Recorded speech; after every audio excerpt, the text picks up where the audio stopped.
Hello बच्चों, let's see this question. The question says the torque on a planar current loop depends upon its area and is independent of the shape of the loop of the planar loop. Explain. तो हमें बताना है कि जो किसी भी current loop होता है उस पर लगने वाला टॉर्क उसके एरिया पे डिपेंडेंट है, नहीं कि उसके शेप पर। तो हमें उसको एक्सप्लेन करना है। तो हम इस प्रॉब्लम में जो की कंसेप्ट यूज करने वाले हैं, की कंसेप्ट जो होगा टॉर्क, यानी पहला जो कंसेप्ट हम लगाने वाले वो होगा मैग्नेटिक फोर्स का। ठीक है, बाद में हम टॉर्क के बारे में भी बात करेंगे। तो पहला जो कॉन्सेप्ट है वो है मैग्नेटिक फोर्स का, जो कि गिवन होता है F M is equal to I D L cross B. And जो दूसरा कॉन्सेप्ट यूज करने वाले हैं वो होगा इक्वेशन ऑफ टॉर्क का। ठीक है, और कुछ नहीं है, इक्वेशन ऑफ टॉर्क जो कि गिवन होता है tau is equal to R cross F.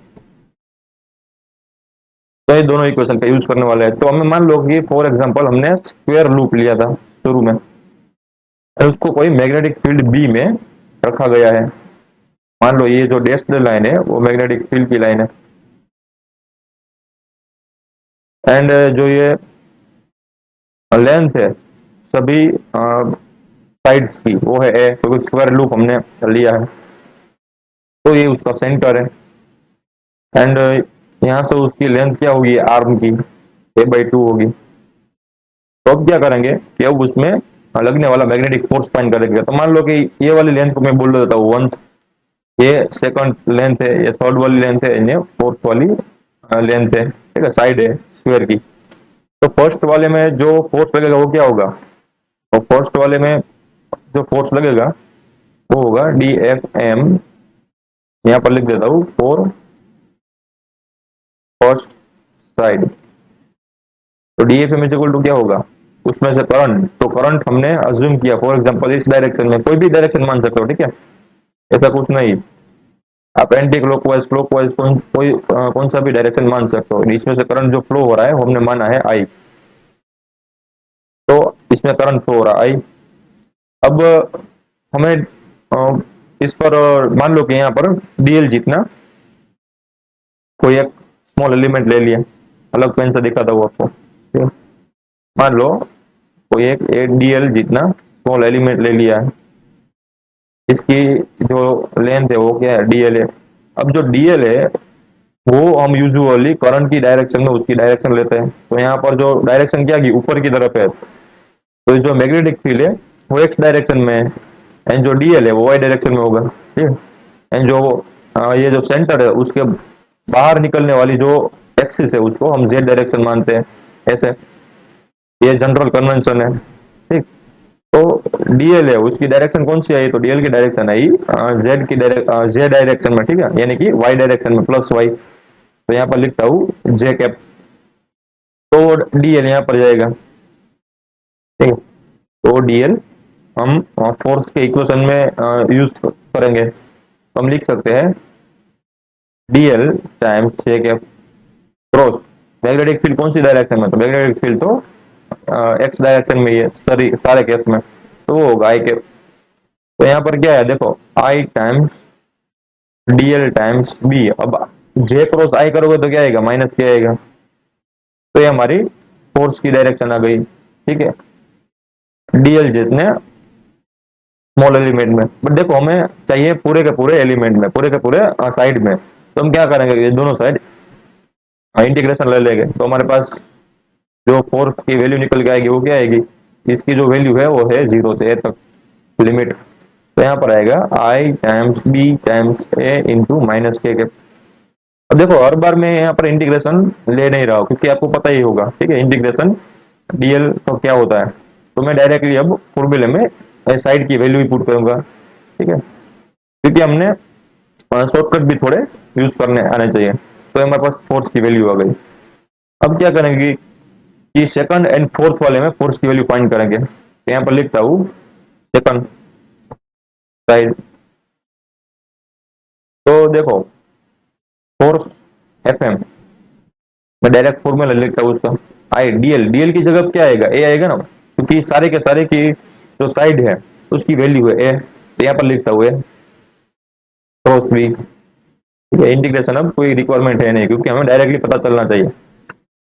अब करंट की डायरेक्शन है सेकंड केस में, वो क्या है माइनस जे की डायरेक्शन में, ठीक है, माइनस सॉरी आई की डायरेक्शन में करंट जो है वो माइनस एक्स डायरेक्शन में फ्लो हो रहा है। ठीक है, तो डीएल वेक्टर लगे अभी ए वेक्टर लगे वो भी माइनस आई डायरेक्शन में आएगा, तो यहाँ पर मैं लिखता हूँ करंट टाइम्स अब ए वेक्टर का मैग्नीट्यूड टाइम उसकी डायरेक्शन, तो ए वेक्टर की डायरेक्शन कौन सी होगी, जिस डायरेक्शन में करंट जा रहा है, तो आई कैप होगा क्रॉस बी की वैल्यू सेम ही है, तो देखो आई क्रॉस आई करोगे तो क्या आएगा, जीरो आएगा ना, तो यहाँ पर जीरो।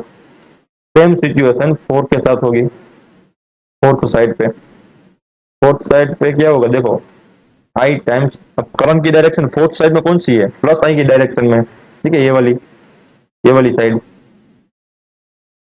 तो यहाँ पर क्या आएगा A times I cap cross B into I cap, वापस आई क्रॉस आएगा क्या आएगा, जीरो आएगा। ठीक है, तो जो सेकंड वाला साइड है फोर्थ वाला साइड है वो टॉर्क में कंट्रीब्यूट तो नहीं करेंगे, फोर्स में भी कंट्रीब्यूट नहीं करेंगे। अन हम देखते हैं कि ये थर्ड वाली जो साइड है उस पर कितना फोर्स लगेगा, तो यहाँ पर लिखता हूँ थर्ड साइड, तो एफ एम आएगा, एफ एम वो निकल के आएगा आई टाइम्स, अब ए की डायरेक्शन कौन सी होगी देखो नीचे की साइड है, ऊपर की साइड में क्या माना था प्लस वाई, तो नीचे की साइड में क्या मानेगा माइनस वाई, यानी कि A times minus J cap cross B times I cap. अब देखो वापस से ये माइनस आगे हम ले गए तो यहाँ पर आएगा आई टाइम्स ए टाइम्स बी, अंदर बचेगा जे क्रॉस आई, वापस से माइनस के क्रॉस आएगा, के कैप आएगा, क्योंकि अंदर से क्या माइनस तो हमने बाहर निकल दिया, ये वाला जो माइनस था ये बाहर निकल दिया, तो अंदर क्या बचेगा क्रॉस प्रोडक्ट में जे क्रॉस आई बचेगा, अब जे क्रॉस आई करोगे तो माइनस क्या आएगा, तो वापस से माइनस माइनस क्रॉस हो जाएगा, तो यहाँ पर क्या आएगा आई टाइम्स ए टाइम्स बी इंटू के कैप। तो जो ये फर्स्ट वाला है, ये फर्स्ट वाला, अब उसके ऊपर कौन सी डायरेक्शन में फोर्स लग रहा है वो हम इसमें डिनोट करेंगे, ठीक है, अलग पेन से हम डिनोट करने वाले हैं। ये था हमारा a/2। अब हम क्या करेंगे कि ये मान लो कि ये ग्रीन पेन से इसको इस वन फर्स्ट लेंथ पे कितना फोर्स लग रहा है, या फर्स्ट बाजू पे कितना फोर्स लग रहा है, कौन सी डायरेक्शन में लग रहा है वो फाइंड करेंगे। तो पहले वाला माइनस के की डायरेक्शन में लग रहा है, ठीक है, ये पहले वाले पे माइनस के की, इसका मतलब अंदर की तरफ लग रहा है, स्क्रीन है ना उसके अंदर की तरफ, जेड माइनस जेड की डायरेक्शन में इस तरफ लगेगा, ठीक है, थोड़ा सा अंदर की तरफ बनाता हूँ, ट्राई करता हूँ, ठीक है, ऐसे कुछ ऐसे ऐसे अंदर जाएगा इस इस तरफ, एंड जो थर्ड वन है उसका पॉजिटिव आया, ठीक है, पॉजिटिव मतलब प्लस जेड डायरेक्शन में इस डायरेक्शन में जाएगा, तो ये जो लूप है ना वो वाई एक्सिस के रेफरेंस में मूव करना स्टार्ट करेगा, ठीक है, गोल गोल घूमना स्टार्ट कर देगा, तो हम एक्सिस भी बनाते हैं, मान लो जो एक्सिस है वो हमने बना दी ब्लैक से, तो सेंटर से पास हुई ये एक्सिस है, तो ये लूप था उसके सेंटर से पास हुई एक्सिस, यानी उसका ही हमने नाम दिया था वाई कैप, यानी कि वाई डायरेक्शन, तो इसके रेफरेंस में ये लूप घूमना स्टार्ट कर देगा ऐसे। तब टॉर्क कितना लगेगा, तो टॉर्क हम फाइंड करने में क्या करेंगे, टॉर्क इज इक्वल टू क्या होता है, टॉर्क इज इक्वल टू होता है R cross F, R cross F, R की वैल्यू क्या होती है कि सेंटर से कितनी दूरी पर हमें फोर्स लग रहा है, तो सेंटर से देखो ये सेंटर है, सेंटर से इतनी दूरी पर फोर्स लग रहा है ना, तो इतनी दूरी क्या है a/2, कौन सी डायरेक्शन में, फर्स्ट वाले केस में, फर्स्ट वाले केस में हम टॉर्क फाइंड कर रहे हैं, तो फर्स्ट वाले केस में a/2 है वो x डायरेक्शन में है, ठीक है, यहाँ पर लिखता हूँ a/2 x डायरेक्शन, यानी कि आई के क्रॉस कितना फोर्स लग रहा है उस पर, उस पॉइंट पर, तो हमें फोर्स की वैल्यू कितनी है ये वाली आई बी है माइनस के पे, I B A minus K cap, तो देखो क्या है हमारे पास A square I B by two, and जो हम आई क्रॉस के करेंगे तो जे आएगा, तो यहाँ पर आएगा माइनस, ठीक है, ये माइनस को मैंने आगे रख दिया एंड आई क्रॉस के कर दिया, ठीक है, तो आई जे के, आई जे के। अब हमें क्या करना है, आई क्रॉस के करना है ना, आई क्रॉस के, तो यहाँ पर माइनस जाएगा तो माइनस माइनस यहाँ पर प्लस बना देगा, ठीक है। वापस से देख लेते हैं कि एक तो माइनस पहले से था ही, ठीक है, ये वाला माइनस था हमने आगे ले लिया था। अब क्या किया, आई क्रॉस के किया, यहाँ पर बचा सिर्फ I cross K. By cross K करोगे तो यहाँ पर क्या आएगा, minus A square I B by two, and I cross K करोगे तो माइनस जे आएगा, माइनस जे, तो माइनस माइनस प्लस बना देगा, ठीक है। यहाँ पर ही लिख देता हूँ डायरेक्ट, तो माइनस माइनस प्लस बना देगा। तो ये torque due to the first. अब क्या करेंगे, यहाँ पर लिख देता हूँ फर्स्ट, यहाँ पर सेकंड, सेकंड नहीं है, कौन सा वाला लेंथ है, थर्ड वाला लेंथ है, ठीक है। तो यहाँ पर लिख देता हूँ torque due to the third. तो यहाँ पर वापस से वही question R cross X use करेंगे। अब इस केस में आर कितना होगा, तो आर ए बाई टू ही होगा, पर माइनस एक्स की डायरेक्शन में होगा, देखो ये वाला इस डायरेक्शन में, लेंथ तो ए बाई टू ही है बट माइनस आई की डायरेक्शन में, तो यहाँ पर लिखूंगा A by two minus I cap cross I B A, ठीक है। ये वाला, इसका फोर्स कितना लग रहा है, तो फोर्स ये वाला लग रहा है आई बी ए के कैप, आई बी ए के कैप।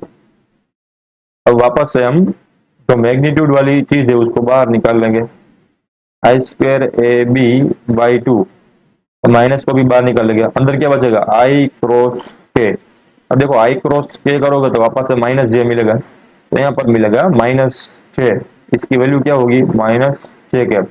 अब ये वाला माइनस और माइनस प्लस बना देगा, तो हमारा जो फाइनल आंसर निकल गया वो क्या आएगा, I square B by two J cap.